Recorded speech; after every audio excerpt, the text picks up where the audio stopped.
Today we're going to talk about Shakespeare's greatest play, in my opinion, Antony and Cleopatra. This greatest business, I realize I used with too great facility. But as I've said before, that's what I'm looking for, greatness, and that's what I think most people are looking for. And one tries to determine relative value of things in everything, coffee or people or whatever. And so Antony and Cleopatra, I think, is it. 1607, the final of the great plays, but I think the greatest. I'll show you why. I'll try to. I would say in advance that, strictly speaking, I don't think it's a tragedy. Strictly speaking, nothing tragic happens unless one counts death, the death of the protagonist, as a tragedy. But in the others, there's this terrible sense of pain at the end of King Lear, just unbearable. And even also in Hamlet, at the end of Hamlet, at the end of Othello, at the end of Julius Caesar, the protagonists die, and it's painful. They made mistakes, they've gained some knowledge, perhaps, but we feel pain at the passing away of these people. In Antony and Cleopatra, it's triumph. The play is about the triumph of love and the triumph of the human heart, and it's a celebration. It's a celebration. Okay, the year, well, around 33 BCE. Now, after the Battle of Philippi in 43, 10 years earlier, Antony and Octavius were the victors, Brutus and Cassius the losers, the vanquished, and Antony and Octavius took over the Roman Empire. They weren't literally emperors, but all the power was theirs, and they divided it. Octavius stayed in Rome, controlled Italy, and the European Empire, let's say. To Antony fell Greece, Turkey, Asia Minor, and Egypt. Well, when Antony met Cleopatra, we get the description of that in Act 2. Great moment. He fell in love with her, as others had before. Caesar had some kind of relationship with her.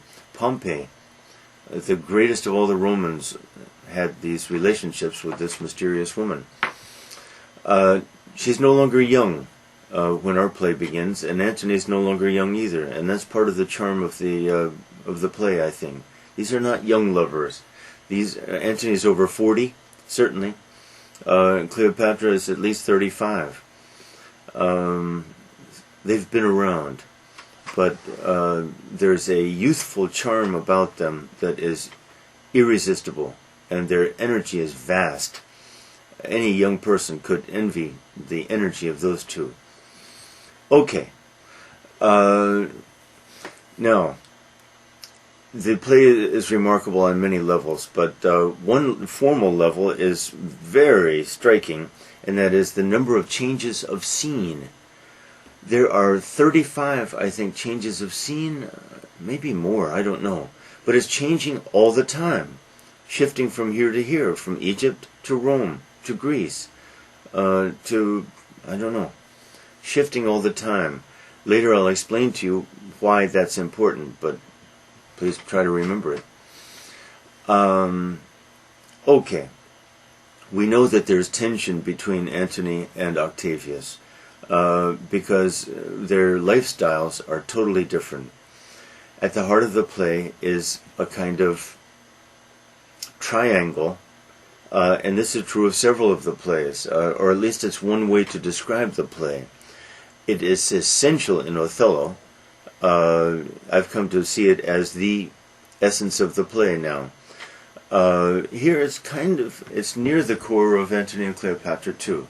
I'll explain. From this point of view, this play, like Othello, is an allegory. An allegory, I think you know by now, is a story which has a symbolic level of interpretation. Okay. Cleopatra represents the East, represents Egypt, of course, represents the feminine principle, of course, represents sensuality, passion, the heart, feeling, emotion. All these I know almost the same. Also represents religion, mysticism, and it's wonderful the way these two are combined, but Shakespeare combines them, and I think brilliantly. Anyone who disagrees is on Octavius's side. That's a bad side to be on, I think. But not terrible either. Okay, what else? Sexuality, passion, if I didn't say it before, the heart. Okay. Octavius, Rome, duty, head, self-control, morality, is that everything? Puritanism, maybe. Materialism. There we go. Okay. Who's Antony? Antony's both. He's caught in the middle. Because there is some Octavius in him. But in this play, his redemption is that the Cleopatra in him takes over. Okay. No, this is my favorite play, and it's very emotional, and I'm going to try to limit this emotion here, but oh, wow. As soon as I get onto this, it's hard. Okay, here we go. Act 1, Scene 1. The very opening words are wonderful. Antony says, "Nay, but," and Cleopatra interrupts him and says, basically, she's scolding him all the time because it's a textbook, as I think as well as Shakespeare can do anyway, a textbook account of how a woman can control a man. Cleopatra controls the great Antony. And Antony's a match for anybody. If she can control him, she can control anybody. And he's a puppet almost in her hands. Now, he's a willing puppet. He knows exactly what she's doing. He is anything but a fool. There is no fool. There's not much fool in Antony. He is sharp. He is a man of the world. One of the most intelligent, politically intelligent people who ever to live. Julius Caesar shows that, where he takes over the play in Act 3, when everything might have fallen into shambles. Antony, the younger Antony, Shakespeare's Antony, but history's Antony too, as a genius in his way. Okay, but he is controlled by her, but he knows it, and he lets it happen, and he loves it. And she knows he knows. The level of sophistication between these two and Shakespeare's understanding of them is wonderful. That's why, in a sense, it's a comedy.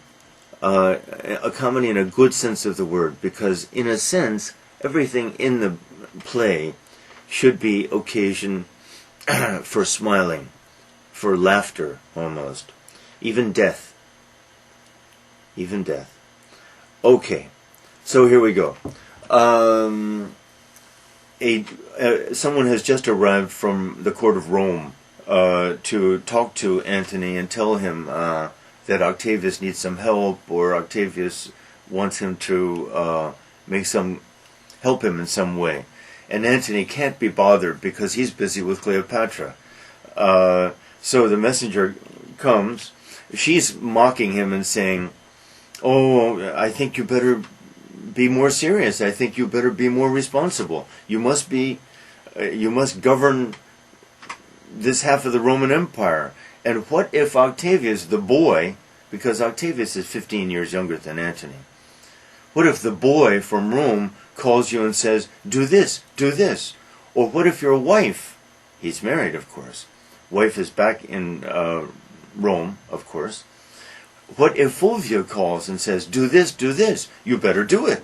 She's mocking him. And he's saying, but dear.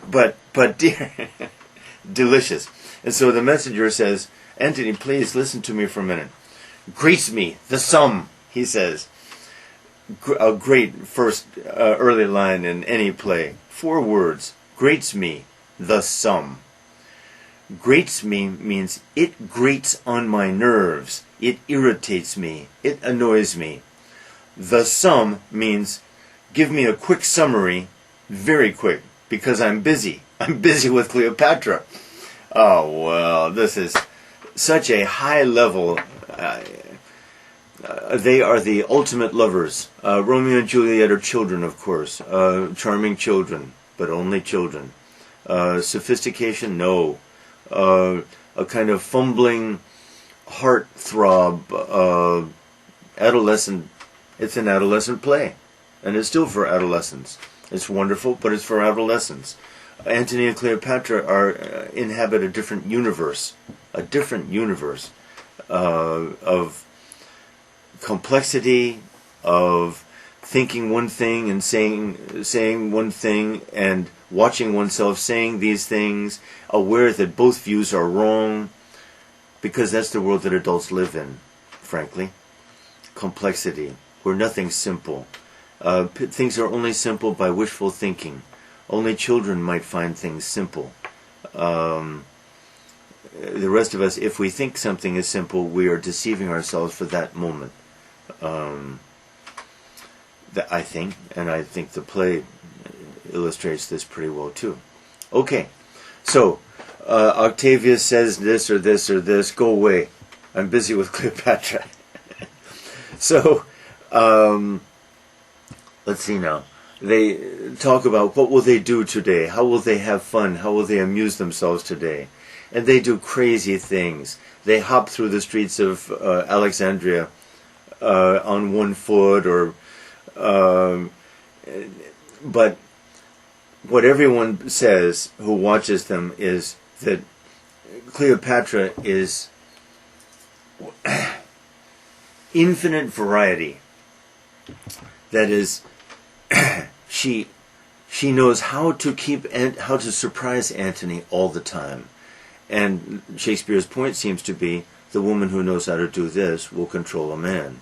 The woman who doesn't runs the risk of losing his love, boring him, and so forth. Interesting.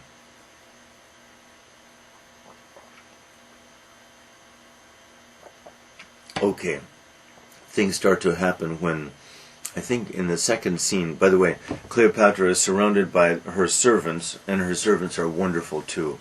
Among them a eunuch, E-U-N-U-C-H, a man who's been castrated. A Charmian, Eros, I-R-A-S, I don't remember names very well, but they're minor characters, but they're wonderful. And they love and support, and they too don't quite understand Cleopatra. But they're watching, I'd say they're watching the best show in the world. And they know it. The best show being the Antony and Cleopatra show. It's remarkable. And everyone is affected by it. Okay, so early in the play, Antony gets a message from Rome, and this message is quite serious. Fulvia is dead. Antony, who seems frivolous, of course is not really frivolous, immediately becomes serious? And he says, there's things like, there's a great one dead. I, who wished her dead often, now wish her alive. Loved her, I don't know. Respected her, yes. Realized that, after all, this is a pretty serious business.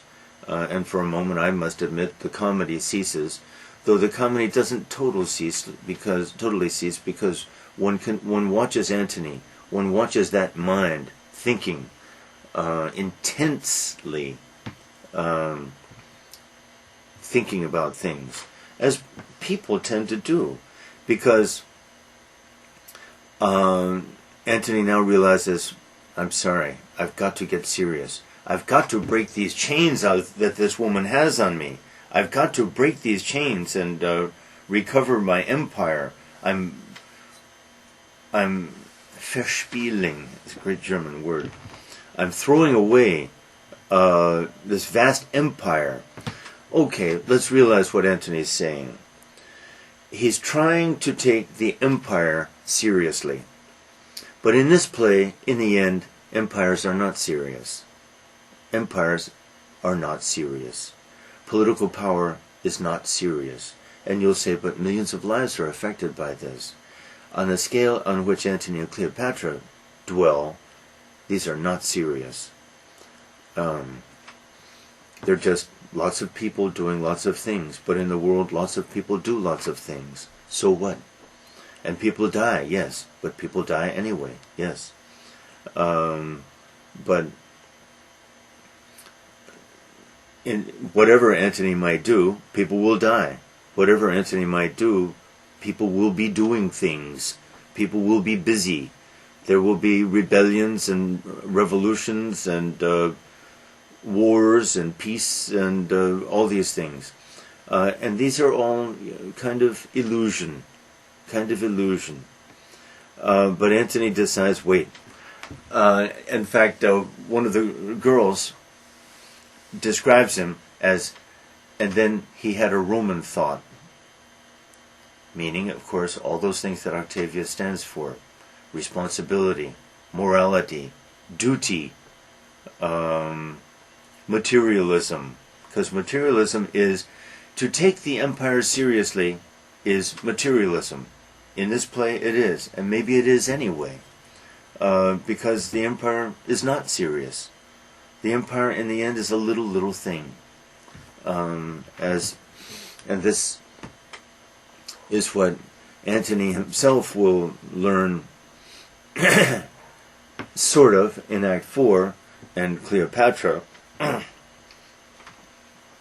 in Act 5, will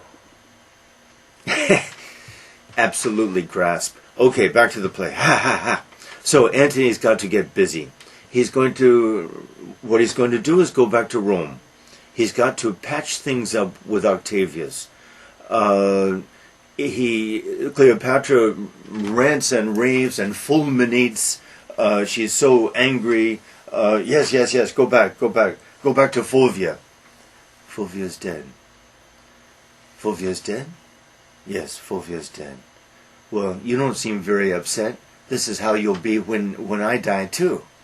Typical woman, actually.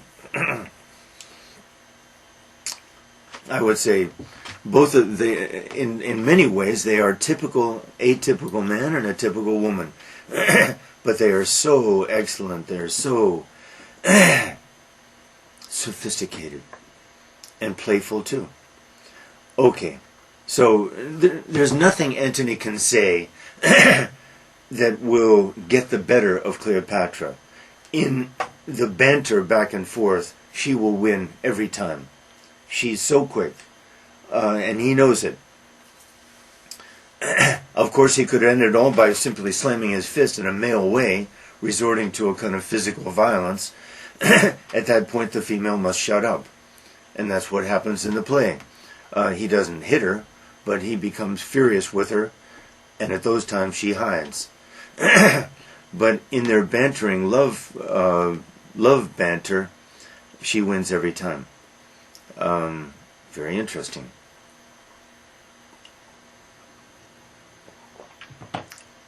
And never forget, he knows that she's winning, and he loves it. Okay, so back to Rome. Even though Cleopatra complains and scolds and complains and scolds. Antony arrives in Rome. Well, this is the meeting between two giants, two gods, by worldly standards, though of course just two men. A moment about Octavius. Octavius is at least as intelligent as Antony. At least. Maybe more. But in matters of the heart, no. On the other hand, he's so intelligent that he knows he lacks this intelligence. He knows Antony's, so to speak, human superiority. He talks about Antony with nothing but high admiration. But of course he doesn't like that Antony is just being a foolish playboy, well, I don't know, a dissolute, a rake, a wastrel, that he's dissipating his energies and his powers and his kingdoms just as if they were toys. He doesn't like that side of Antony. But even that side he kind of understands from a distance. Must remember, he respects Antony tremendously. In one speech before Antony arrives, he says, "Oh, Antony," talking to Antony who's not there, "Oh, Antony, return to your old ways. When you were a soldier, you were the ultimate soldier. In one retreat, you retreated over the mountains with your men, and there was no food. And they walked for days and days and days, no food. And it said that you drank horses' urine, that you ate terrible weeds and terrible things just to stay alive." Full of admiration for this, that is Antony the ultimate soldier, and he is. He was. He is. Octavius is no soldier. Octavius is no lover. But it's part of Antony's huge heart that he is both of these. Okay, and Octavius knows it. And once again, I'll say again, Octavius knows, recognizes Antony's, so to speak, human superiority to him, and respects it.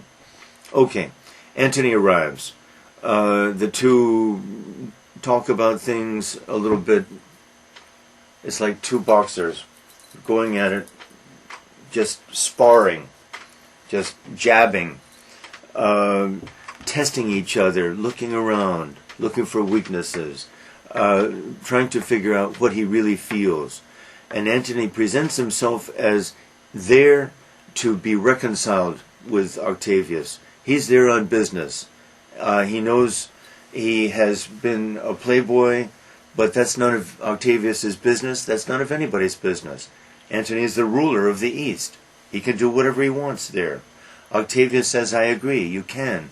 But when your wife makes war on me, and your brother makes war on me, I have to wonder, are you on their side or on my side? And when I ask you for help, for ships, or anything, and you don't send it, I have to wonder, and I can't quite, I feel, I want to trust you, but I wonder." That's all he says. And Antony defends himself eloquently on everything. And then, this is fascinating. Octavius's advisor, his top advisor at this time is Maecenas. Maecenas, Maecenas, a very famous man in history, not only because he was fabulously wealthy and the advisor to Octavius, but also because he is the most famous patron of the arts in history. He supported Horace. He supported Virgil, the two greatest poets, along with Catullus and Ovid, of Roman history. He gave them farms, gave them money, and supported them so that they could devote their time to poetry. Horace has many famous poems about Maecenas. I'll get on that maybe sometime. Okay, so Maecenas is there at this meeting,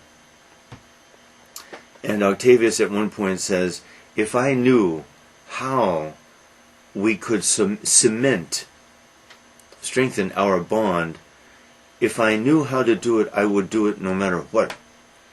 Okay, first-time readers think, wow, impressive. And then Maecenas says, I think maybe I have an idea. Speak, Maecenas. Octavius has a sister. Octavia, I guess. God, what's her name? I don't know. A little bit important, too. Sorry. She's a widow. She's beautiful. She's the ideal kind of Roman. Serious. A Roman matron. And most important, she's a widow. Antony is a widower. What if Antony and Octavia, I guess, were to marry? Then the bonds between these two would be very much strengthened. Antony says, Caesar, does Octavius, does Caesar, let's call him, agree? Octavius says, I agree. It's a good idea. Antony, thinking very fast, done. Because if he hesitates, it's disaster. He knows. He must either say no and leave Rome immediately, perhaps even in danger, or say yes immediately. And he says yes immediately. But he already knows, and the sharpest observers already know, what will happen. He will marry Octavia. Will he stay with her? No way in the world. No way in the world. He will find a way to get back to Egypt and Cleopatra. His heart is there. Now, the biggest and most interesting question in this scene is, how much of this does Octavius know? Whose idea was this in the first place? After many times through the play, I feel sure it was Octavius's idea in the first place. He said to Maecenas, at the right time, propose this idea. Well, this is amazing. This is utterly amazing. Because this means, does Octavius know what's going to happen? Yes. Does he know that that Antony will find his first opportunity to betray and abandon and humiliate his own sister? He knows it. He knows it. Yet, is he willing to go through with this? Yep. Does this mean he's cold as ice and doesn't love his sister at all? I don't think it does. I don't think it does. This is a political necessity. And the ultimate level of life for Octavius is political. There's nothing beyond. Politics is life.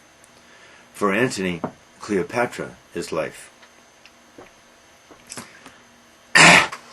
It's an amazing thing, and Shakespeare captures it. If I were more scholarly, I would have read Plutarch and the others, sources of Shakespeare, to see what Plutarch might have said, because Plutarch was a pretty sharp man too, as far as I know. I would love to know whether in the sources, people, oh no, they didn't report, no, this is Shakespeare. This is Shakespeare.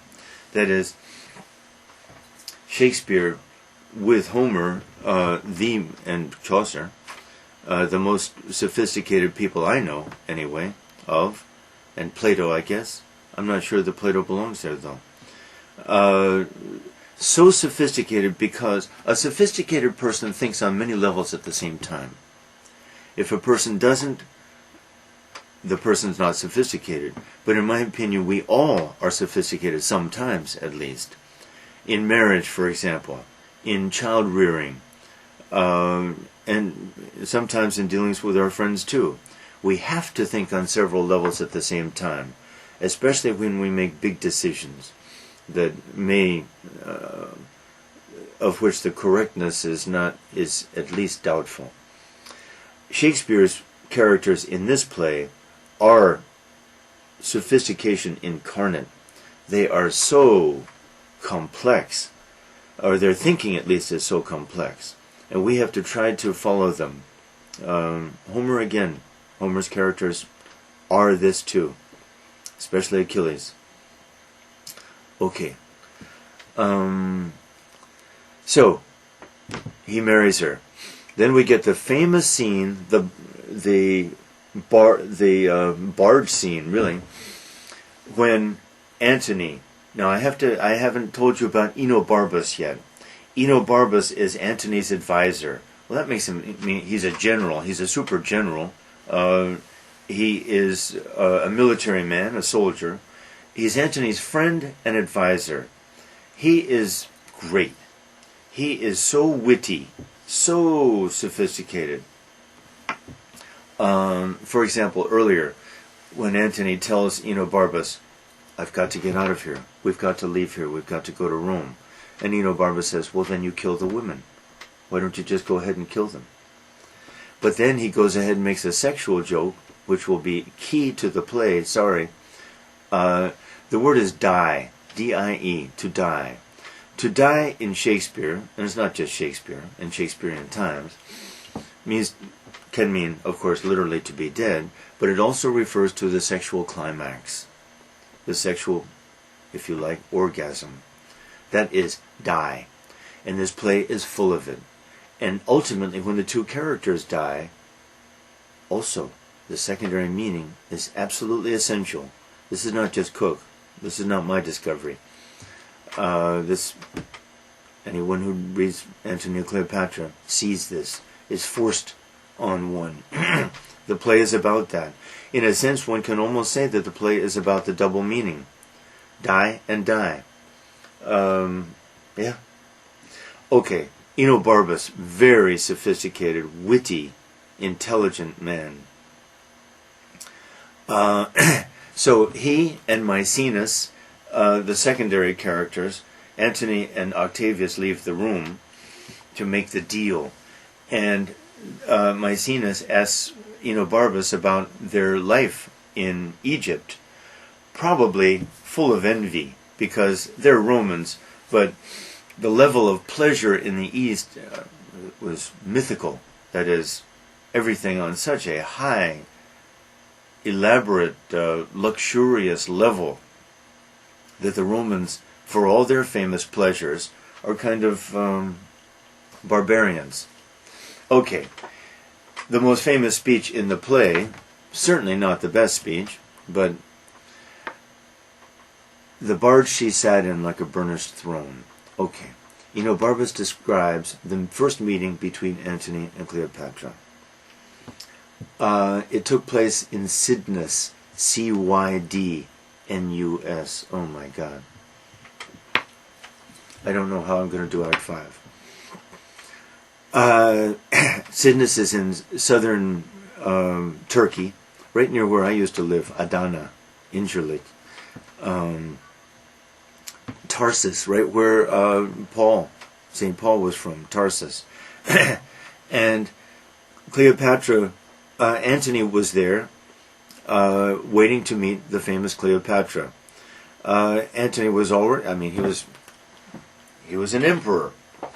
He sat in the marketplace, everyone bowing to him, and, "Oh, Antony, you're so wonderful," surrounded by courtiers and pomp. But then the message came that Cleopatra was arriving by ship. Everyone left. And Antony was left sitting there alone on his throne. Right away we realize what kind of thing is happening here. Okay, here we go. So the barge she sat in like a burnished throne. It's just a long speech in which he describes the luxurious trappings and surroundings of Cleopatra. Flutes played, gold, silver everywhere. Beautiful little boys fanned her with ostrich feathers of various colors. Splendor, splendor, splendor. Music. Sorry. Here we go. Okay, and so Antony was trotted along with the rest of the crowd to see this tremendous show. Of course, he was overwhelmed, and that was the beginning of their relationship and of their love. Okay, The pleasures of the East, Enobarbus gives them some sense of it, but they are saying, wow, they're just astonished. Because everything is just very sumptuous and luxurious and subtle. And the implication is that Rome, for all its money and power, is unsubtle, not subtle. The East, subtle. Subtle in pleasure, but subtle in other things too. Okay, so then at the end of the speech, Maecenas says, James, this is a really good idea, this marriage, isn't it? I think it's going to work. And Enobarbus says, don't be foolish. There's no way in the world that this will work. Antony's heart is with Cleopatra, and he will find a way to get there as quickly as possible. And Enobarbus knows, but even if Enobarbus weren't Antony's friend, and Enobarbus would know. And the Romans, for all their intelligence, and they're certainly not bad people. I mean, they're not bad people. I have to emphasize that. Octavius is not a bad man. He's a good man. But he exists on a level of politics. Politics is the world, is life. Politics is serious. Antony's not there. He tries to be there, and he can be there. Of course, he could be better than Octavius, maybe. At least his equal. But heart. Okay. So this is exactly what happens. Antony and Octavia get married, and they go off to live in Greece. It's agreed they will live in Greece, closer to Rome, accessible. He gets back there, and right away, let's see now. There's a famous speech, and yeah, it comes now. I think it comes now. Antony talks with a soothsayer. Now that's another aspect of the East, superstition. Along with heart, sensuality, mysticism, superstition. And that's right on the money too, I think. Precisely. So Antony consults a soothsayer and says to the soothsayer, tell me about myself and Octavius. A relatively short little speech, 8 lines maybe, in which he basically said, the soothsayer says, when you and he are in this, when you are away from each other, you are God. Antony, you are God.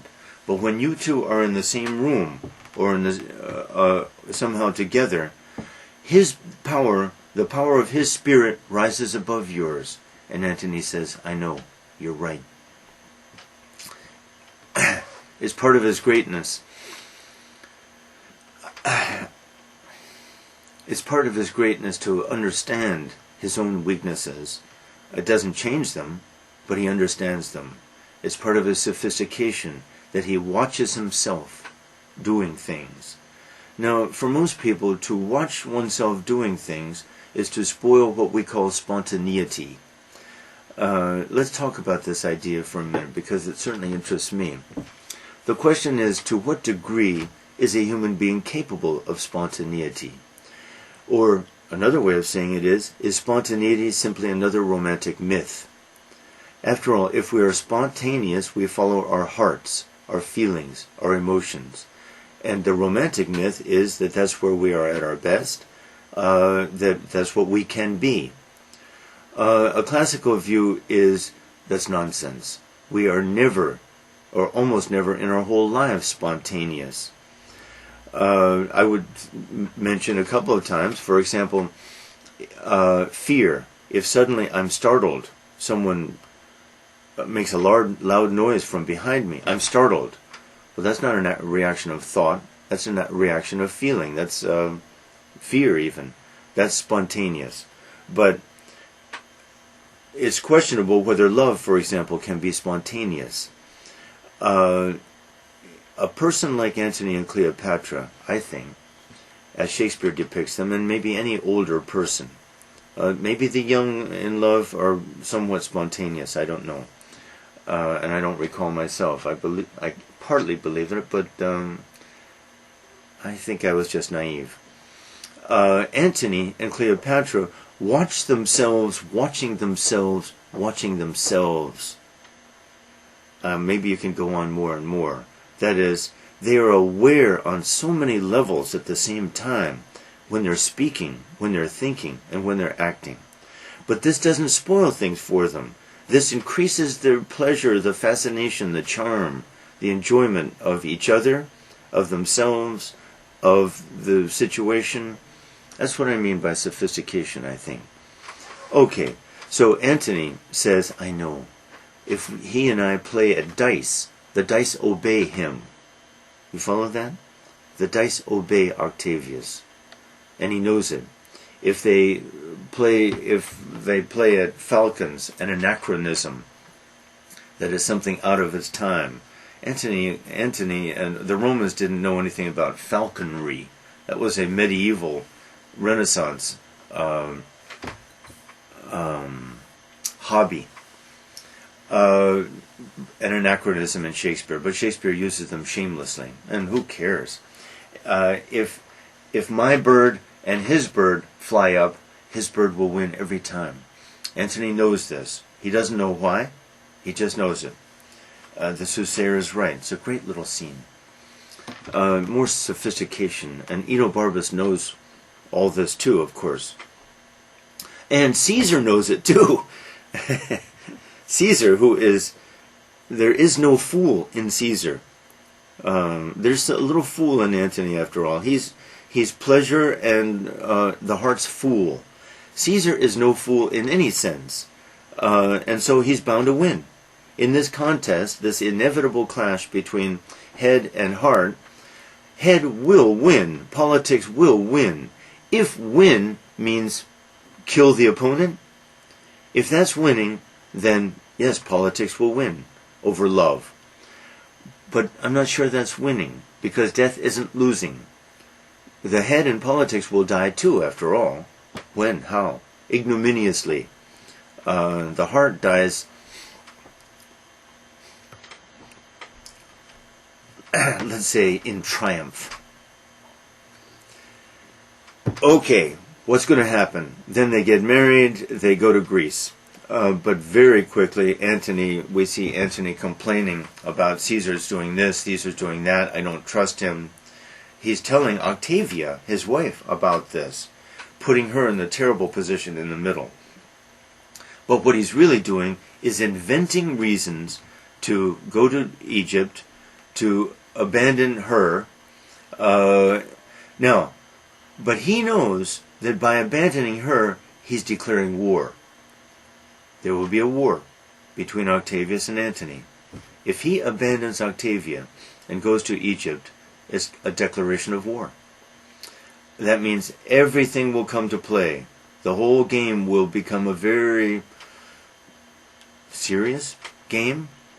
Once again, if life and death are serious. Okay, but he does it anyway. And off he goes to Egypt. And we get their time together, their glorious time together. Then we get Acts 4 and 5. Acts 4 and 5 are the best, I think, maybe, the best in Shakespeare. Excuse me one second. Okay, Act 4 is basically the Battle of Actium. Now don't forget I mentioned these frequent scene changes. In Act 4 it becomes frantic. Okay, I've got to tell you what's happening here, and I better say it now rather than later. Basically, we have here a kind of enactment of sexual intercourse. The frequent changes of scenery are the frantic activity, comical, really. Keep your sense of humor here, friends. Let's keep our sense of humor. The somewhat comical activity of frantic sexual agitation heading toward the climax. And at first Antony will die. Now you remember I told you about die, what die means. Of course he will die. The male dies first. And the male's dying, death, is a spasmodic, comical agitation. Silly, really, and comical. But it comes first. The female's death, much longer, much deeper, much greater, and let's say not comical. And that's what happens in the play. That's exactly what happens in the play. I'm not even suggesting that this is the greatness of the play. The greatness of the play far exceeds this. But it's amazing what Shakespeare does here. It's just amazing. And I'm so glad to talk about this today after talking about Chaucer yesterday, to try to juxtapose and see the merit and greatness. For depth, not just psychological depth, for emotional understanding, Shakespeare has it in Antony and Cleopatra. Chaucer can't reach that.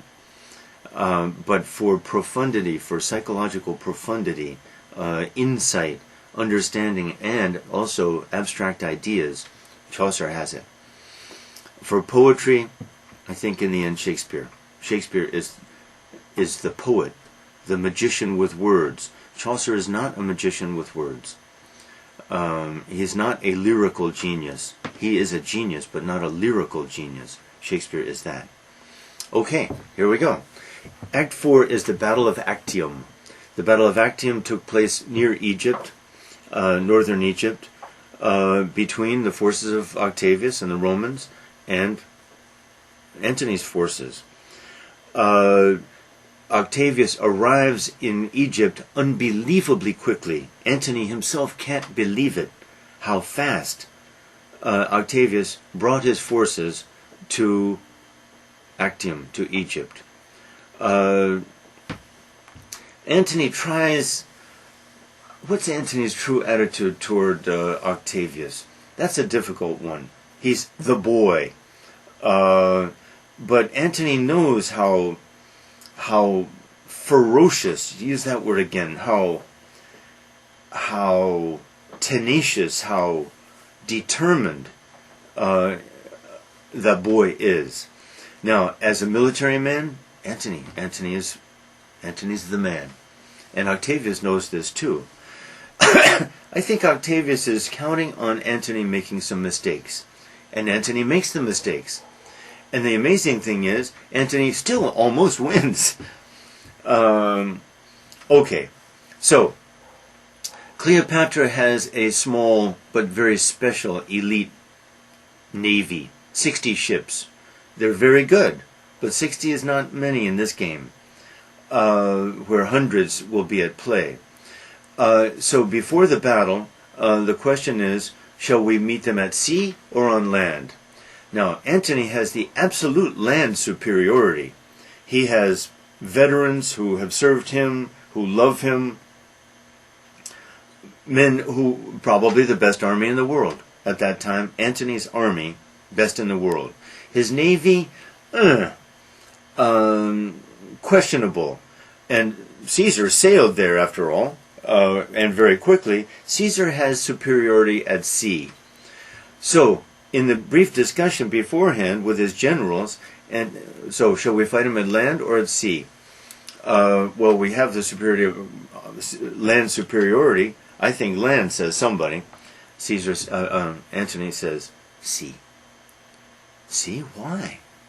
Sea. Why? Sea. And then he leaves the room. And his generals say, What is going on here? And Enobarbus explains. Now, it's Cleopatra is the reason. Now, I would like to speculate a little bit about that. It seems to me, anyone who knows male-female relations knows this. Probably Cleopatra was annoyed or angry at Antony about something. This was Antony's way of saying sorry, apologizing. In sexual politics, I think that's exactly the explanation. There is no other explanation. It's not just, I want to be nice to Cleopatra because I love and adore her. No. He owes her.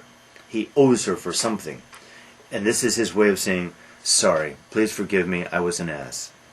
Now, what he's doing, though, is throwing away possibly the world. Possible. But the world for Cleopatra? For the heart? No problem. Okay, so Now, what he's doing, though, is shaking the confidence of his most trusted, devoted followers who love him like a god. They love him like a god. In Shakespeare, as in Homer, as in any great author, maybe, we arrive at an estimate of the person by the estimate of the people who are immediately close to him or her. And if those people adore and worship and venerate the person, we know that person is venerable, deserves it, because they know his or her stupidities, his or her irritabilities, his or her follies and frivolities and stupidities again. They know, and they still revere that person, then that person deserves it. And that's how we know. Well, this is certainly true of the people close to Antony and the people close to Cleopatra. As for the people close to Caesar, not so sure. I think they'd sell him quickly, and they know that he would sell them quickly. Utter total trust? Impossible. He's a fox. He's a fox. And the fox will win often, but the fox will not be loved. Antony is loved. And Octavius cannot be loved. Impossible. He loves no one. He cannot be loved. Antony loves many. Is loved by many. Okay, here we go. The battle. In the battle, it's close. The battle is very close, even. But suddenly, Cleopatra, who is on one of her ships, gets afraid and calls for a retreat. And her 60 ships suddenly go floating away. And Antony goes running after them. Antony goes running after them. The battle's over. The winner the first day, certainly Octavius.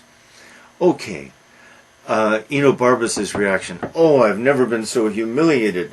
The sun should have blushed. The earth should have vomited.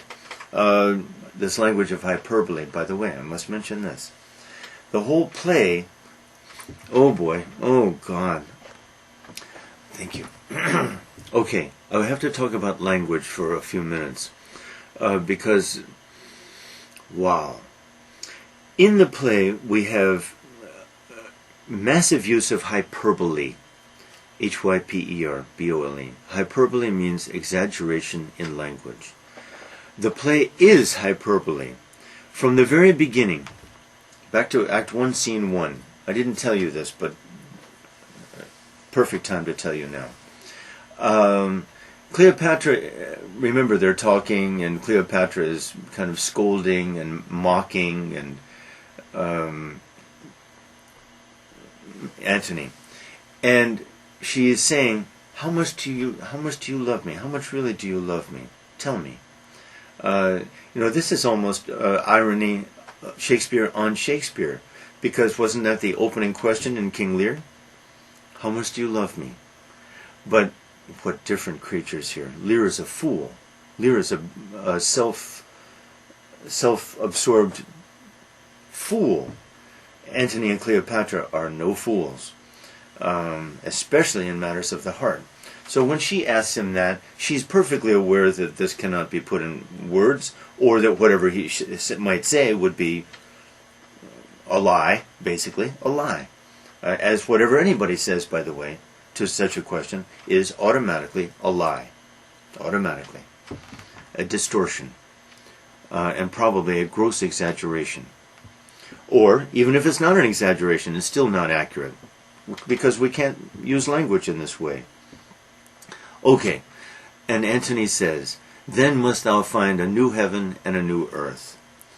Well, here we go with this huge language of hyperbole. That is, to tell you, for him to tell her how much he loves her, would require a new heaven and a new earth. Well, this is hyperbole, but the whole play is caught up in the language of hyperbole. Later, Antony says, then let Rome melt into Tiber. Tiber, the river that goes through Rome. Let Rome melt into Tiber. And there are 500 lines of such hyperbole in the play. 500. The line is 3,000. I mean, the play is 3,300 lines. 500 of those are hyperbolic utterance. Okay. What's the point? Why so much hyperbole? Well, I would say this. In the end, Antony and Cleopatra, is true, are just humans. They are humans like you and me. They are mortals. They feel pain, they age, and they will die. So there's this basic tension between these middle-aged lovers, okay, somewhat comical almost, though totally aware of their comicality, and the language. The language is here. They're gods.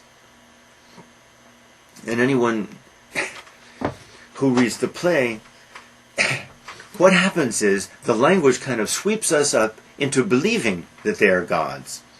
By language alone, we are swept up to this high plane, and we believe we're there. They are there, and we're with them there. But in the end, these are human beings, and there are plenty of reminders that they are human beings too. Like when Cleopatra hops through the marketplace on one foot, 40 paces, 40 hops. Anybody would be tired at the end of that. She breathes and she sweats, but everyone sees her, even in that condition, as this exalted character. Language has a lot to do with that. By language, they're swept up to this high plane. So there's this tension between the language of hyperbole, which is the language of the heart, and realism, which is the language of the head. This tension.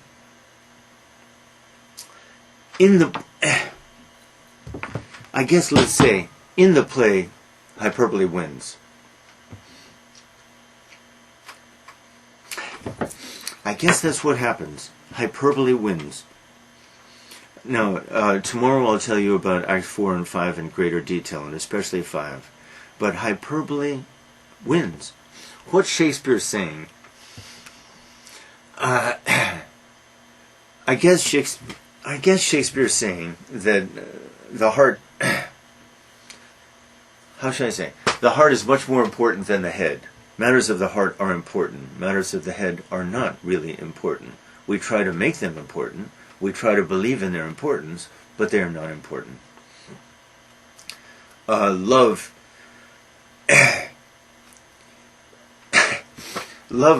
like Antony's and Cleopatra's, or even Romeo and Juliet's, I guess, is the best thing in the world. Compared with it, nothing is really important. But where's the role of language in all this? Because Shakespeare, in the end, is a man of language. We all are, much less than he is, but what's the role of language? And I think if language supports the heart, then it's everything. But I think maybe if language doesn't support the heart, I'm not sure. I'm not sure what he thinks there. I'm not sure of that question. I'm not sure that he even asked that question. But I'll explore that a little more tomorrow too. Anyway, at the end of the first day, the battle, all is lost. Everyone is feeling disgusted. Many of Antony's followers abandon him, go over to Caesar. And even Enobarbus says, my head and my heart begin to question, what am I going to do? If I follow my heart, I stay with Antony. If I follow my head, I leave him. He's doomed. I guess that's a good place to stop anyway.